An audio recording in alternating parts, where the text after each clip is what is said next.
Salut à tous, donc ça y est, c'est le jour J, bienvenue à Petra, donc en Jordanie. Donc là il est environ 7 h du matin, je devais arriver vers 6 h 30 mais j'ai pas réussi à me lever. Bon bref, voilà, donc là j'arrive juste aux abords du premier site archéologique de Petra. C'est le bloc de Djinn. Alors, petit rappel historique, avant, Petra en fait on ne sait pas vraiment quand elle a été construite. Mais on pense en tout cas que c'était construit au 1er siècle avant Jésus-Christ, qu'elle était la capitale de l'empire nabétéen avant d'être envahie par l'empire romain.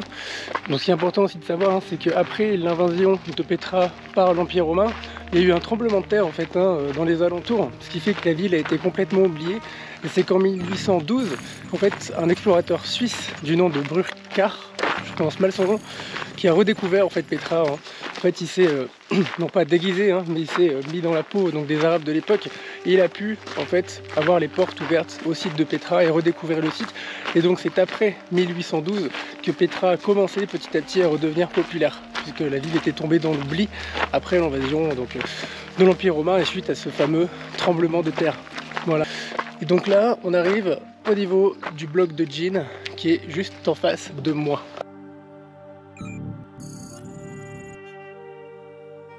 En fait, le bloc de Djinn, c'est ni plus ni moins qu'un tombeau.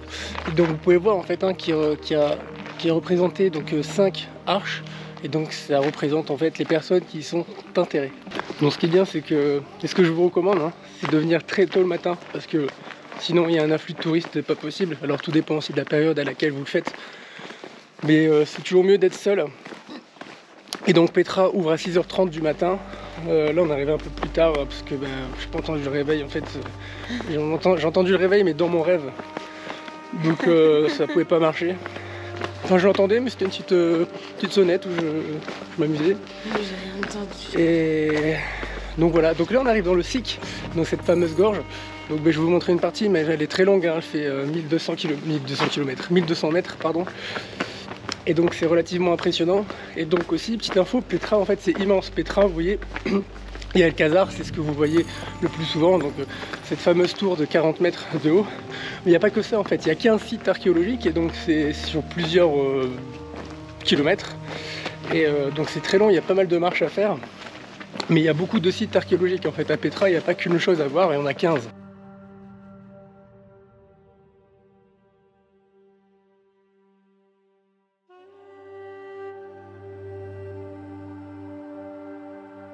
On est vraiment dans la gorge du Siq. Donc il y en a pas mal, des comme ça s'étend, comme je le répète, sur 1200 mètres. Donc il y a de quoi de voir, il y a de quoi marcher.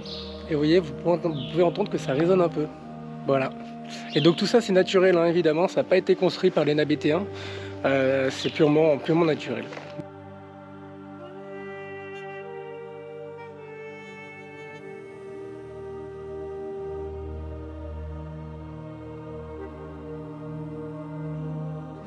J'ai quelque chose à vous montrer, donc qui est quand même assez ancestral. Donc c'est cette fameuse poubelle en fait qui a été construite par les Nabétéens, donc au 1er siècle avant Jésus-Christ. Et donc voilà, c'est une antiquité et ils ont été intelligents, ils ont réussi à la laisser et on peut encore utiliser cette poubelle comme poubelle de nos jours.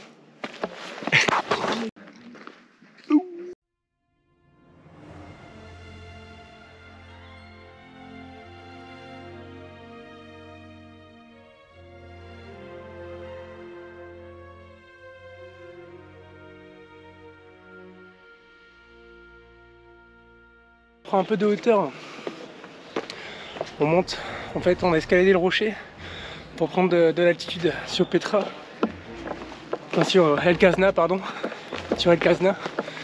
Donc là on monte et on va essayer d'aller faire des petits clichés.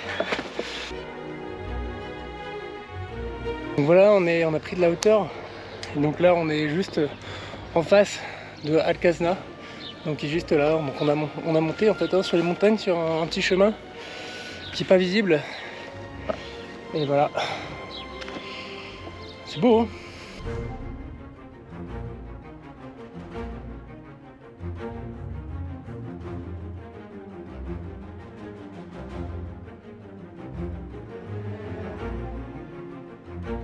Voilà, donc là j'ai pris de la hauteur hein, pour avoir une vue sur Al-Kazna. Donc cette fameuse porte donc, qui aurait été sculptée dans la roche donc par les Nabétéens.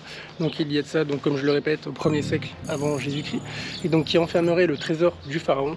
Et donc cette porte, hein, elle est juste derrière moi, elle est là, voilà. Donc elle mesure environ 40 mètres de haut, donc c'est quand même assez impressionnant. Donc là moi je suis en hauteur, donc j'ai un peu de, voilà, j'ai la vue du dessus. Mais quand on est en bas, effectivement, on a la tête relevée, ça c'est clair. Après avoir vu Al-Kazna, donc on continue le chemin. Donc là on est a priori dans la rue des façades. Donc c'est des sculptures hein, dans la roche.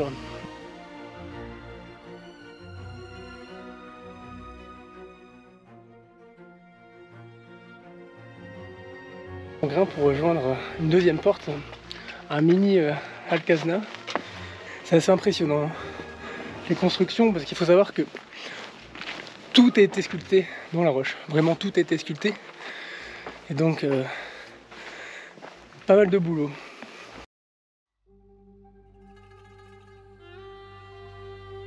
On est aux apports, oh là là j'ai du mal ce matin.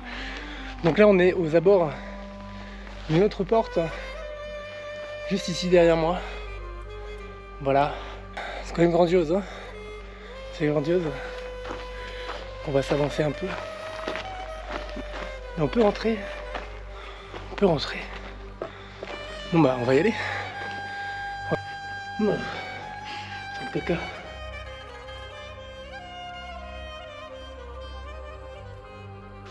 Donc là c'est pareil, on va pouvoir rentrer par ces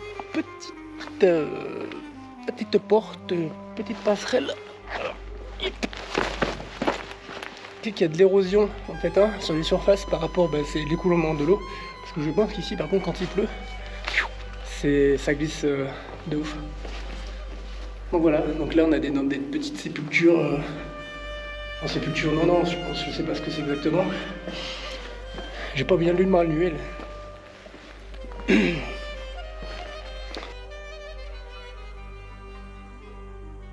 On voit des fortifications. Et donc forcément tout autour, voilà, hein. Ces gorges en fait impressionnantes. En fait c'est ça Petra. Petra c'était sculpté dans des gorges, une grande forteresse, c'est énorme, parce qu'on peut voir en fait hein, que c'était quand même sculpté à une hauteur assez impressionnante hein. Déjà donc Al-Kazna c'est à 40 mètres, donc déjà il faut y aller. Et là c'est pareil, hein. On peut voir des couloirs qui surplombent toute la roche. Et ça va jusqu'au bout là-bas. Donc là, nous voilà sur un autre lieu, donc qui est ni plus ni moins que le théâtre. Donc ça a été également sculpté dans la roche, hein. Donc marche par marche, donc c'est quand même relativement impressionnant. Donc à l'époque, hein, ce théâtre pouvait réunir 4000 spectateurs et il a été construit donc juste au pied des hauts lieux du sacrifice. Et donc c'est là où avaient lieu en fait, des cérémonies religieuses et donc on se doute bien des sacrifices. Et donc qui est juste là, voilà, derrière moi. Donc ce qui est bien, c'est que Petra c'est assez accessible, c'est assez libre. Il y a forcément des lieux qui sont fermés, mais on peut quand même grimper pas mal dans la roche. En fait, dès qu'il n'y a pas de barrière, dès qu'il n'y a pas de panneau d'interdiction, on peut grimper. Donc c'est chouette parce que c'est assez libre, il y a un peu de... C'est pas de l'escalade non plus, mais quand même c'est bien, on se sent libre en fait. C'est pas figé, c'est pas si linéaire que ça en fait. Il y a plein de petits chemins cachés, donc c'est chouette, il y a un peu de découverte.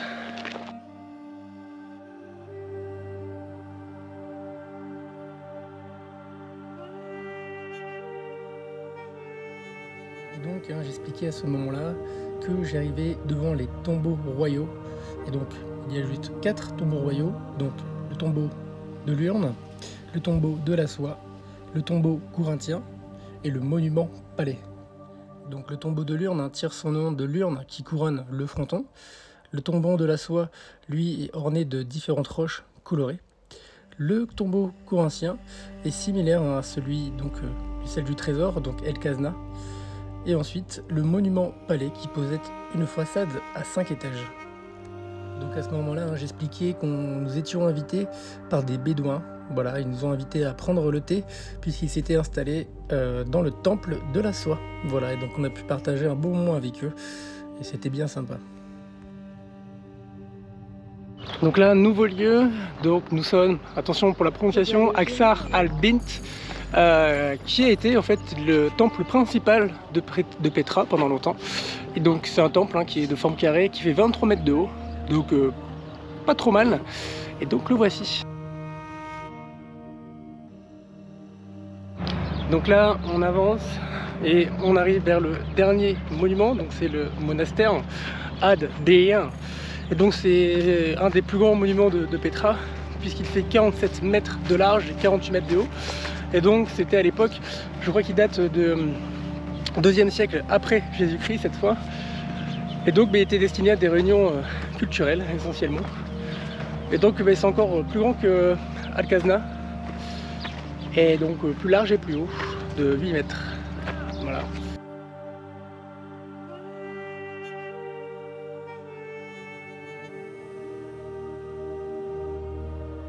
Voilà Ad-Deir, donc le fameux monastère, donc qui est tout en haut de la montagne. Donc on a grimpé au moins 40 minutes, 45 minutes, enfin difficile à dire, mais ça valait le coup. C'est vraiment magnifique et donc c'est, comme je disais, je pense que c'est le plus gros, parce qu'il fait 48 mètres de haut et 47 mètres de large. Et c'est relativement impressionnant, d'autant plus que c'est un peu en altitude, enfin faut bien marcher. Et donc c'est quelque chose. Bon bah je vous montre, j'arrête le suspense.